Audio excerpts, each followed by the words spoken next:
اللہ تعالیٰ نے ہم پر یہ فضل فرمایا ہے کہ ہمیں اللہ نے عظمتوں والے محبوب عطا فرمائے۔ نبی پاک صلی اللہ تعالیٰ علیہ وسلم کا علم بھی بڑا عظیم ہے، حضور کے معجزات بھی بڑے عظیم ہیں، کمالات بھی بڑے عظیم ہیں، فضائل، شمائل، خصائل۔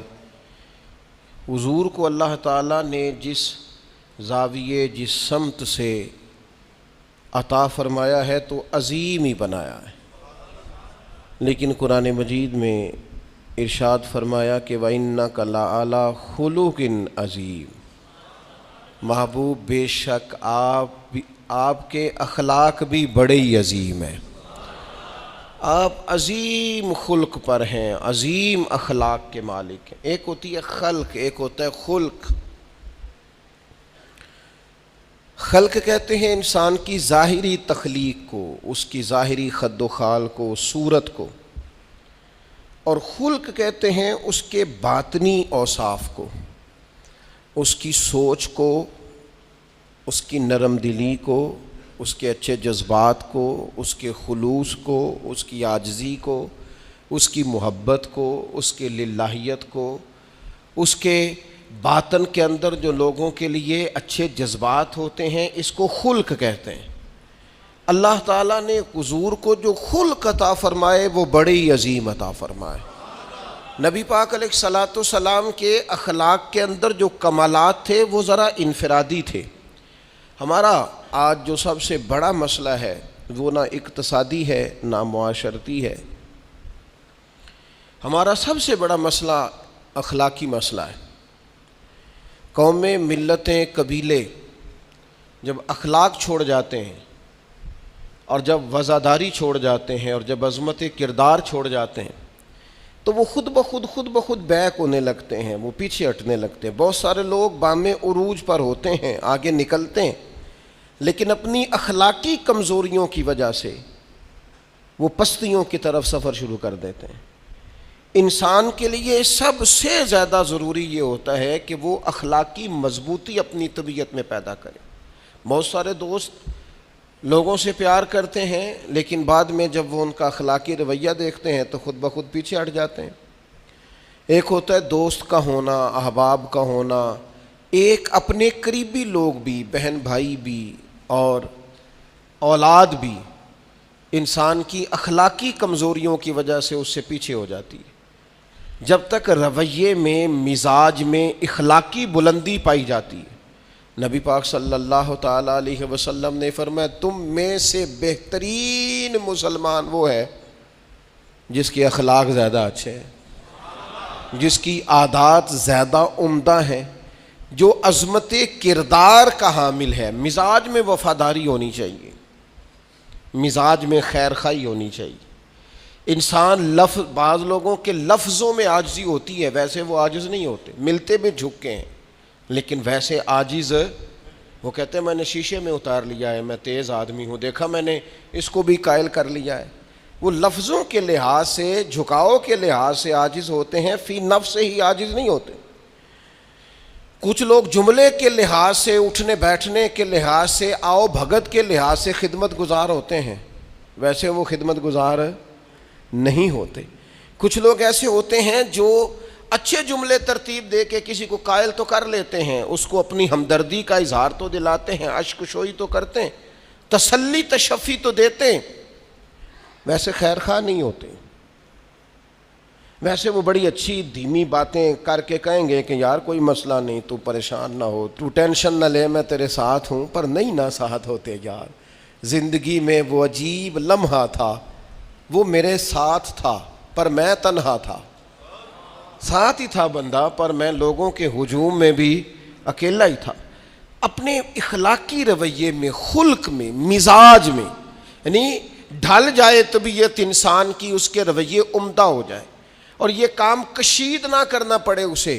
ہمارے علماء نے لکھا ہے خلق کا معنی یہ ہے کہ اچھے کام کرنے میں تکلیف نہ اٹھانی پڑے، خلق کا معنی یہ ہے کہ اچھے کام خود بخود بندے سے ہونے شروع ہو جائے، وہ خود بخود اچھے کاموں کی طرف اس کی طبیعت مائل ہو جائے، توجہ ہو جائے اس کا مزاج بن جائے. یہ کب ہوتا ہے؟ کس وقت ممکن ہوتا ہے؟ جب آپ ہر وقت کی اخلاقی بلندی حاصل کرتے ہیں. نبی پاک صلی اللہ تعالی علیہ وآلہ وسلم کا ایک طریقہ تھا کہ حضور کے مزاج میں اخلاق. بعض لوگ ایسے ہوتے ہیں جو بعض اوقات ایسی حرکت کرتے ہیں، ہوتے ہیں لوگ جو ایسی حرکت کرتے ہیں کہ سخت رد عمل کی ضرورت ہوتی ہے. بندے کا دل کرتا ہے نرا ڈانٹے نہ، ڈنڈا بھی پکڑ لے. کرتے ہیں بعض اوقات بعض دوست ایسے کام. اور پھر ایک اور بڑا خطرناک رویہ ہوتا ہے. آپ کو پتہ ہے اسلام نے سب سے زیادہ ناپسند کسے کیا؟ غیبت کو. آپ کسی کے خلاف، کسی کے قبیلے گھر کے خلاف کسی کونے میں کھڑے ہو کے بات کریں، پہنچانے والے پہنچا دیتے ہیں. جو مزے لے کے سنتا ہے وہ مزے لے کے پہنچاتا بھی ہے. یہ پکی بات ہے. جس نے آپ کو ٹائم دیا نا سننے کا، وہ باز نہیں آئے گا، وہ پہنچائے گا بھی. آپ کی اخلاقی کمزوری نظر آ جائے گی، واضح ہو جائے گی. آپ سامنے والے، اچھا کچھ لوگ وزادار ہوتے ہیں، انہیں پتہ چل جاتا ہے بندہ ٹھیک نہیں، لیکن پھر بھی وہ قبول کریں تو اس کا مطلب ہے وہ بندہ اعلیٰ ظرف ہے جس نے رکھا ہوا ہے. تو یہ سمجھتے میں چلاک ہوں، میں اپنی تیزی کے ساتھ گزارا کر رہا ہوں. وہ اعلیٰ ظرف ہے جس نے اتنا کچھ پتہ ہونے کے باوجود بھی تیرے لیے کوئی لفظ، وہ بندہ با اخلاق ہے، با مروت ہے، وزادار ہے، وفادار ہے. تو میرے عزیز، نبی پاک علیہ الصلوۃ والسلام نے ان اخلاق کی طرف ہماری توجہ دلائی ہے جن میں لوگ بچتے نہیں کہ یہ کام میں نے نہیں کرنا، مجھے کیا لگے، میرا کیا لینا دینا. مثلاً ایک تاجر تھا حضور کے زمانہ نور میں، وہ پھلوں کی تجارت کرتا تھا، مشکاۃ شریف میں موجود ہے. کسی وجہ سے اسے نقصان ہو گیا. تو انسان جب تجارتیں کرتا ہے، زندگی گزارتا ہے، تو جہاں اسے نفع ملتے ہیں وہاں کہیں کہیں اسے خسارے بھی ملتے ہیں. تو الگ بات ہے کہ ہم صرف نفعوں کے قائل ہوتے ہیں، خساروں کے قائل ہی نہیں ہوتے. وہ تاجر تھے، پھلوں کے تاجر تھے، بڑی اچھی تجارت کرتے تھے. کسی وجہ سے نقصان ہو گیا. اب وہ حضور کی بارگاہ میں آئے. ہمارے ہاں یہ ہوتا ہے کہ لوگ کہتے ہیں میرا کیا لینا دینا، بلکہ اگر کوئی بندہ اس طرح کا مسئلہ حل بھی کرا رہا ہو تو کہنے حضرت صاحب تو آڈا نہیں ہے کام. اس تاجر نے اس بارگاہ میں آ کے کہا جہاں جو آ جاتا ہے ہمیشہ بامراد ہی جایا کرتا ہے. یا رسول اللہ صلی اللہ تعالی علیہ وسلم، میں پریشان ہو گیا ہوں. اور پہلے جب آدمی مالدار ہوتا ہے تو دائیں بائیں رش بھی ہوتا ہے، اور جب اس طرح کے حالات ہو جائیں تو وہ جو بڑے قریبی ہوتے ہیں وہ بھی کئی دفعہ ساتھ چھوڑ جاتے ہیں. ساری عمر ہی آٹا گد ہے تے لکھاں کیتے پیڑے، اب وقت آیا ہی تے محمد بخشا کوئی نہیں ہوں بیٹھا نیڑے. لوگ نکل جاتے ہیں. کمزور پڑ گیا بندہ بیچارہ. حضور کی بارگاہ میں عرض گزار ہوا یا رسول اللہ تکلیف میں ہوں. تاجر تھا، پھلوں کی تجارت کرتا تھا اور مشکات میں موجود. نبی پاک علیہ السلام نے دعا بھی فرمائی، کرم نوازی بھی فرمائی، رحمت بھی فرمائی، عطائیں بھی فرمائی. لیکن حضور نے نا صحابہ سے فرمایا سارے مل کے اپنے بھائی کی مدد کرو. تھوڑے پیسے کسی نے دیے، تھوڑے کسی نے دیے، تھوڑے کسی نے دیے، مل کے. اور ایسے لوگوں سے جو لوگ بڑے اس کام کے لیے ہر وقت ذہنی طور پر تیار رہتے تھے، ان لوگوں سے کہا اس کے ساتھ چلو. لیکن اس کا قرضہ ابھی بھی جتنا چڑھ گیا تھا اتنے پیسے جمع نہیں ہوئے تھے. اللہ کرے میں آپ کو سمجھاؤں، یہ بھی اخلاقی بلندی والا کام ہے کہ کسی شخص کی کمزوری میں اسے اٹھانا، گرتے ہوئے کو سنبھالنا، پھسلنے والے کو سہارا دینا، بکھرنے والے کو بکھرنے سے بچا لینا، ٹوٹنے والے کو ٹوٹنے سے بچا لینا، پریشان ہو جانے والے کو سمیٹ لینا. اللہ کے پیارے رسول صلی اللہ تعالی علیہ وسلم نے فرمایا اپنے بھائی کی مدد کرو. لوگوں نے مدد کی، لیکن اس حد تک اس کے پاس پیسے نہ ہوئے جتنا اس کا قرضہ تھا. اب حضور نے ان لوگوں کو بلایا جن کے اس نے پیسے دینے تھے، اور پیسے دینے والوں سے کہا کہ اس کے پاس اتنے ہیں، اتنے لے لو، اور چلو تم بھی کچھ نیکی کرو، کچھ لے لو کچھ چھوڑ دو. یہ کون کرا رہا ہے؟ رحمت للعالمین نبی. اور ہمارا جب کوئی بندہ اس طرح الجھ جاتا ہے پھر تو وہ ساڑھا لگتا ہی کچھ نہیں نا. اتنے دنوں تک نہ رشتہ داری ہوتی ہے، نہ دوستی ہوتی ہے، نہ تعلق. وہ تیری آنکھ ہو یا سنگ ملامت کی چبھن، کون پہنچا ہے میرے درد کی گہرائی تک. دور شہرت میں تو یاروں نے کیا یاد بہت، پر ساتھ آیا نہ کوئی کوچے رسوائی تک. جب حالات خراب ہوتے ہیں تو سب سے پہلا کام یہ ہوتا ہے میرا تعلق کوئی نہیں.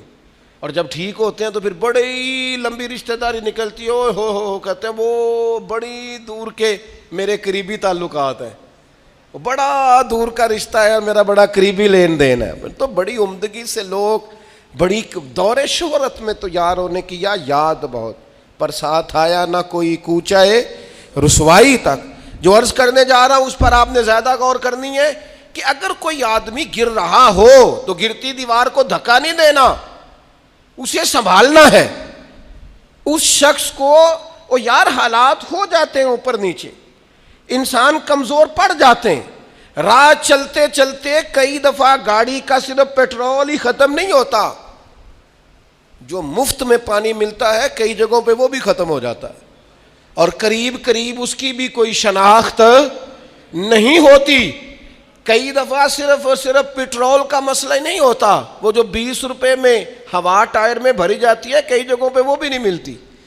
تو تسلی کے لیے اخلاقی رویہ یہ ہونا چاہیے کہ اگر کوئی بندہ کہیں کمزور پڑ رہا ہے، گر رہا ہے، تو اس کی اس کمزوری پر اسے تھاما جائے، اس کی حوصلہ افزائی کی جائے، تسلی دی جائے.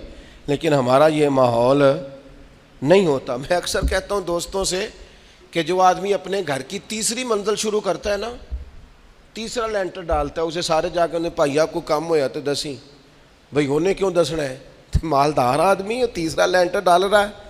لیکن وہ بیچارہ غریب آدمی جو بالے ڈال رہا ہے اور لکڑی کی چھت ڈال رہا ہے، وہ اگر کسی سے جا کے کہتا ہے نا تھوڑی امداد کرا دے میرا کام رک گیا، تو کہتے ہیں آپ نے پہلے بتانا تھا. اب تو نہیں نا، مطلب وہ تو بڑی پرانی بات تھی، وہ تو میں نے بانٹ دیا، رمضان میں بڑا کر دیا، فلانی جگہ بڑا. یہ لہجہ درست، یہ اخلاقی رویہ نہیں. درد دل اور چیز کا نام ہے، خیر خائی اور چیز کا نام ہے. وہ کسی نے کہا تھا کہ پلا کر گرانا تو سب کو آتا ہے، مزہ تو تب ہے کہ گرتوں کو تھام لے ساکی. کوئی گر رہا ہو اس کا بازو پکڑنا، اس میں مزہ ہے، اس میں لطافت ہے، اس میں حسن ہے.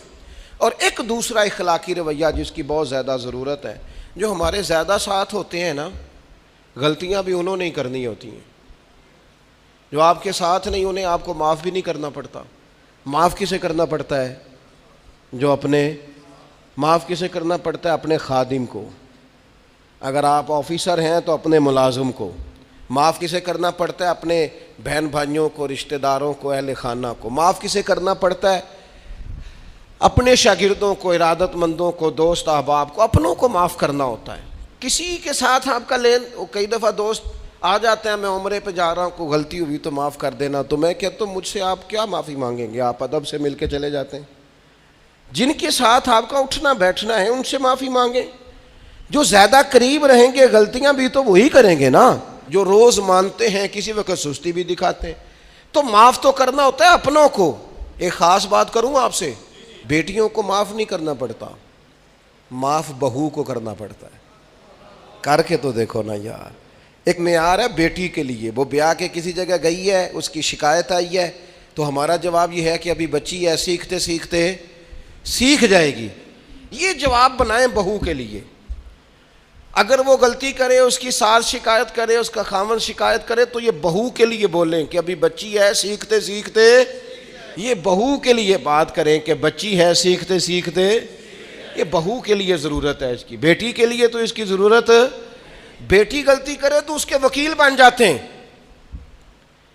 ساری زندگی ساس سسر اپنی بیٹی کے وکیل رہتے ہیں اور اپنی بہو کے جج بنے رہتے ہیں. اس کے لیے فیصلے سناتے ہو، اس کی وکالت کرتے ہو. یہ بیٹی نہیں کسی کی، اس کے جج بن گئے ہو، اس کے حق میں فیصلوں کا اعلان ہے، اس کے لیے وکالتوں کا اعلان ہے. چھ معنی دارت. مسلمان کا یہ اخلاقی رویہ نہیں ہوتا. نبی پاک علیہ الصلوۃ والسلام نے ہمیں سبق دیا ہے، جو قریب رہنے والے ہیں انہیں تو معاف کرنا ہے، دوسرے کو تو معاف کرنا ہی نہیں پڑتا. اپنوں کو ہی تو معافی کی ضرورت ہوتی ہے، چونکہ اپنوں نے ساتھ رہنا ہے.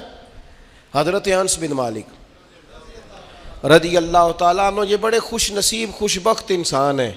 کہتے میری اماں خود مجھے حضور کی بارگاہ میں چھوڑ گئی تھی کہ یا رسول اللہ یہ آپ کی خدمت کرے گا.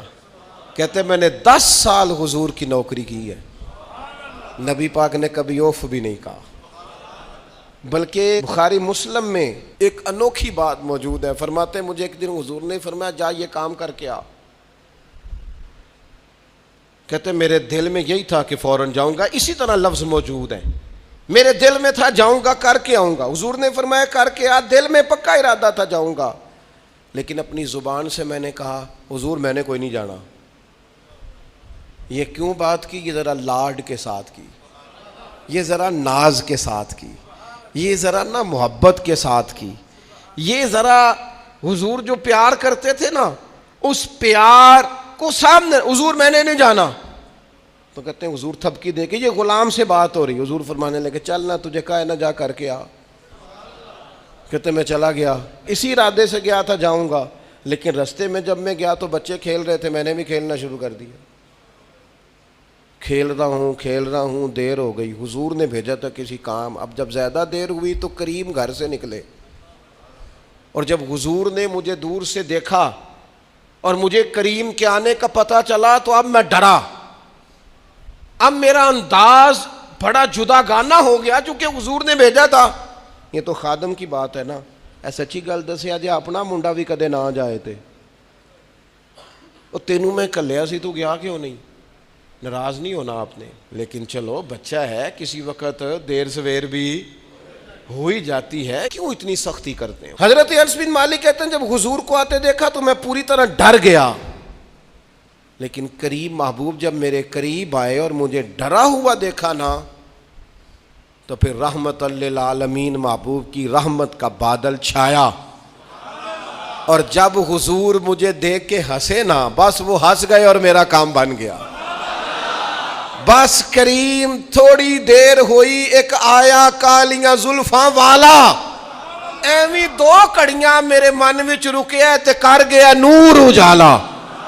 بات بن گئی, بات طبیعت ٹھنڈی ہو گئی.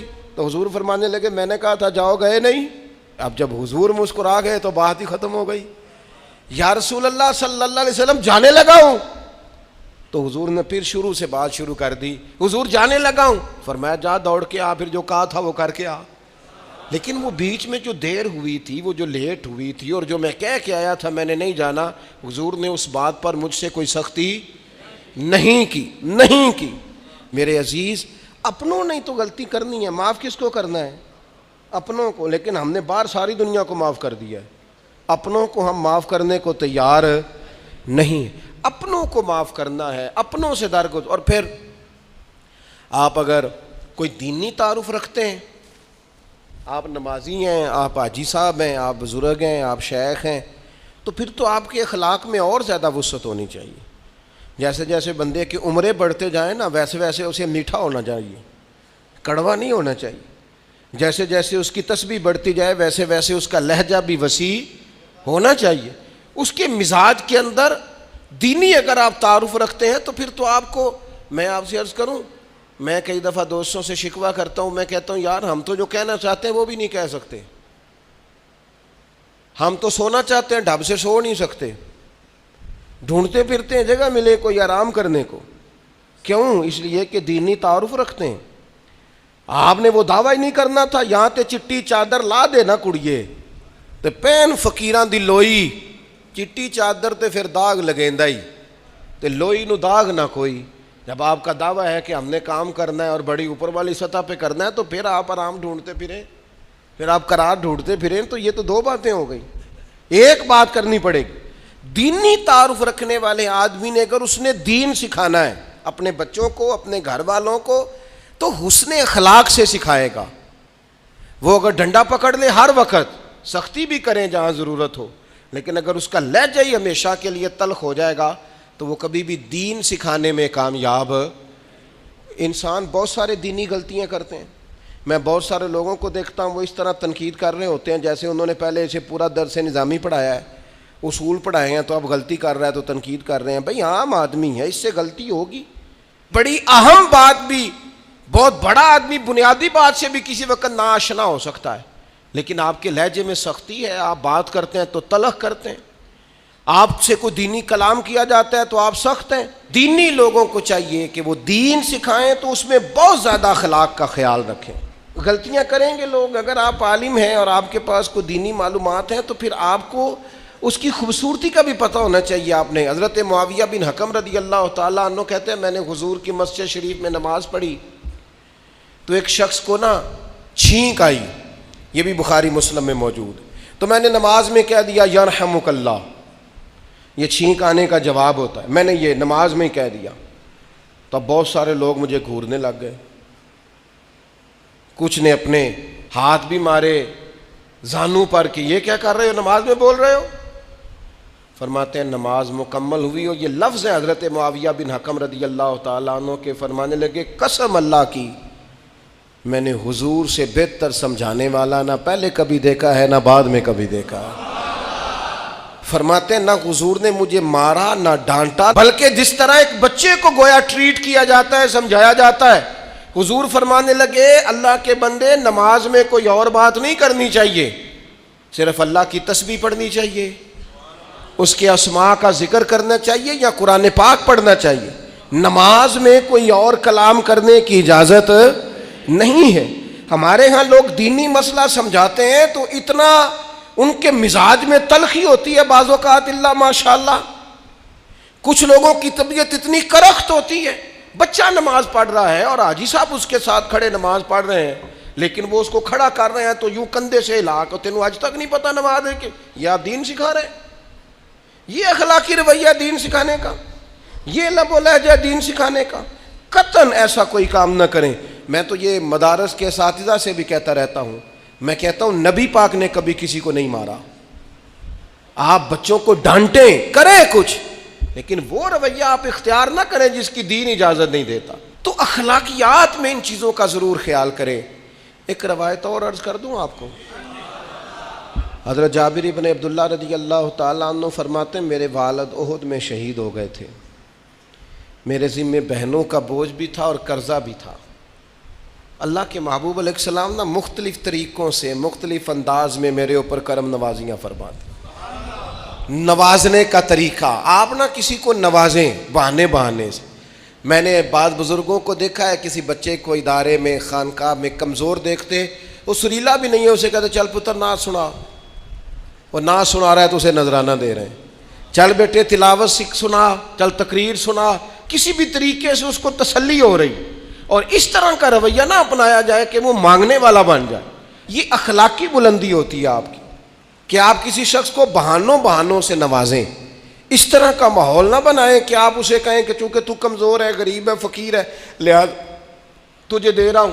حضرت جابر ابن عبداللہ فرماتے ہیں, اور یہ بھی آپ کو مسلم شریف میں ملے گا, فرماتے ہیں کہ جنگ میں حضور کے ساتھ تھا, میرا اونٹ بڑا کمزور ہو گیا, بیمار ہو گیا, چل نہیں رہا تھا. حضور میرے قریب آئے اور پیچھے آ کے فرمانے لگے اسے بھگاتا کیوں نہیں. میں نے کہا حضور بیمار ہے کیسے بھگاؤں. تو نبی پاک نے نا اونٹ کو ایک درہ لگایا اور گویا پیغمبر اعظم نے حکم دیا, نبی رحمت نے, نبی اکرم نے حکم دیا, فرمایا اونٹ بھاگتا کیوں نہیں. وہ جو سب سے پیچھے تھا وہ سب سے آگے نکل گیا. واہ کیا جود و کرم ہے شہ بطحا تیرا, اور نہیں سنتا ہی نہیں مانگنے والا تیرا. سرکار نے حکم دیا, وہ اونٹ سب سے آگے نکل گیا. اب حضور گھوڑا دوڑا کے آگے آئے اور فرمانے لگے جابر یہ اونٹ میرے ہاتھ بیچ نہیں دیتا. وہ بیمار تھا, حضور کے حکم سے بھاگا ہے, فرمایا بیچ نہیں دیتا. کہا نہیں یا رسول اللہ ویسے ہی رکھ لیں. فرمایا نہیں میں پیسے دوں گا. یا رسول اللہ آپ کا یہ ہے. فرمایا نہیں آپ قیمت بتائیں. حضور ٹھیک ہے اتنے کا اونٹ ہے, میں مدینہ طیبہ جا کے آپ کی خدمت میں پیش کر دوں گا. حضرت جابر ابن عبداللہ فرماتے ہیں حضور نے مجھ سے اونٹ خریدا. مدینہ طیبہ پہنچ کر نبی پاک صلی اللہ تعالی علیہ وسلم نے سیدنا بلال حبشی سے فرمایا جابر کو اونٹ کی قیمت بھی دے دو اور کچھ پیسے زیادہ بھی دے دو. فرماتے ہیں مجھے اونٹ کی قیمت بھی مل گئی, کچھ پیسے زیادہ بھی مل گئے, اور جب میں حضور کی بارگاہ میں حاضر ہوا اونٹ پیش کر کے اور قیمت لے کے جانے لگا تو حضور فرمانے لگے جابر جانا نہیں, قیمت بھی تیری ہے اونٹ بھی تیرا ہے. نبی پاک نے وہ اونٹ بھی تحفے میں مجھے واپس دے دیا. یہ اخلاقی رویے کی بلندی کہ کسی شخص کی غربت میں اسے نوازنا, لیکن اس طرح کا نوازنا کہ اسے محسوس نہ ہو کہ مجھے امداد دی جا رہی ہے. تو اپنے ان چند ایک اخلاقی رویوں پر ضرور توجہ کریں۔ ایک تو سب سے جس کو آپ دیکھیں کمزور ہو گیا ہے، گر رہا ہے، پریشان ہے، اس کا ضرور خیال کریں۔ لوگ بڑے بڑے تیز دوڑتے ہیں، کسی جگہ پھر گر بھی جاتے ہیں، گرتے ہوئوں کو سنبھالنے کی کوشش کریں۔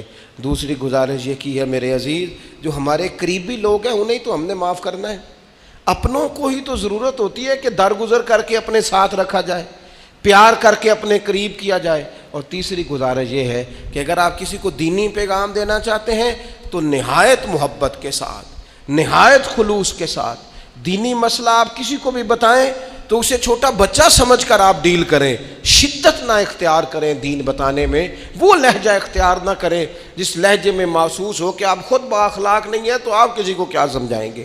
اور چوتھی گزارش یہ کی ہے، جب کسی کی مدد کریں اسے رسوا کر کے نہیں، کسی کی پھیلی جھولی دیکھ کر خوش ہو کے نہیں، بلکہ آپ اعزاز بھی اس شخص کو عطا کریں اور رویہ اس طرح کا اختیار کریں جس میں محسوس ہو کہ اس کی عزت نفس مجروح نہیں ہوئی۔ ان چیزوں کو پیش نظر رکھ کے جب اخلاقی بلندی ہم حاصل کریں گے نا، ایک میں اور بات بڑی ضروری آپ کی خدمت میں عرض کروں، جو آدمی بھی اپنے آپ کو بڑا سمجھتا ہے، وہ مالی طور پہ بڑا ہے، علمی طور پر بڑا ہے، عہدے کے طور پہ بڑا ہے، قبیلے کے طور پہ بڑا ہے، خاندان میں بڑا ہے، وہ کسی بھی مقام پر کسی بھی انداز میں بڑا ہے، اللہ نے فضل کیا وہ بڑا ہو گیا، اسے سمجھ آ گئی ہے کہ کچھ لوگ میری بات سنتے ہیں، میرا فیصلہ مانتے ہیں، تو وہ اچھی طرح سمجھ لے کہ اگر وہ اللہ کے فضل سے اسے کوئی موقع مل گیا ہے بڑا ہونے کا تو وہ اپنے اخلاق کو بڑا کرے، پھر اپنے کردار کو بڑا کرے، پھر اپنے حوصلے کو، ظرف کو اور اپنے ذہن کو بڑا کرے، اس لیے کہ آپ اپنے کردار کی اور حوصلے کی بنیاد پر بڑے بنیں گے۔ صرف یہ کہ 2-3 آپ کے نام کے ساتھ القابات لگ جائیں اور چند لوگ آپ کو سلوٹ کرنے لگ جائیں، اس سے نہیں پتہ چلے گا کہ آپ بڑے ہیں۔ کردار و عمل سے خوشبو آئے گی تو پتہ چلے گا آپ کتنے بڑے ہیں۔ اللہ تعالی ہمیں سمجھنے کی توفیق عطا فرمائے۔